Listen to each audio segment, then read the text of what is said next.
இங்கே நம்ம ஹீரோயினால் நடக்க முடியாது. ஆனால் அவள் பாட்டிக்கு ரொம்ப சந்தோஷமாக ரெடியாகி வந்து நிற்கிறா. அதை பார்த்த ஹஸ்பண்ட் வந்து நான் இன்னொரு கூட போகிறேன்னு சொல்லிட்டு நேக்காக எஸ்கேப் ஆயிடுறா. அதை பார்த்த ஹீரோயின் வந்து ரொம்ப அப்செட் ஆகி சோஃபாவில் உட்காந்துட்டு இருக்கும்போது அங்கே வந்த ஹீரோ வந்து கொஞ்சம் நவுந்துக்கம்மா அப்படின்னு சொல்கிறான். அதை பார்த்த ஹீரோயின் வந்து என்னால் நவர முடியாதுங்க அப்படின்னு சொல்லும்போது உனக்கு என்ன அவ்வளோ திமிரா அப்படின்னு சொல்லிட்டு சோஃபாவோட அவளை வந்து தூக்கிட்டு அட்ராசிட்டி பண்ணிகிட்ருக்கான். அதை பார்த்த ஹீரோயின் வந்து இவன் என்னடா பண்ணுன்னு சொல்லிட்டு ஹீரோ வந்து கிஸ் பண்ணிடுறா. அதுக்கப்புறம் ஹீரோ வந்து அமைதியாகிடுறான்.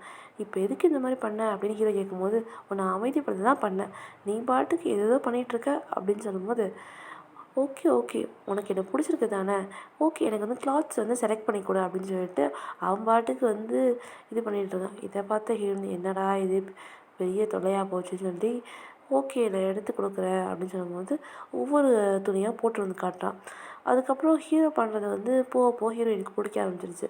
அதுக்கப்புறம் ஹீரோ வந்து ஒரு நெக்லஸ் வந்து ஹீரோயினுக்கு ப்ரெசென்ட் பண்ணுறான்.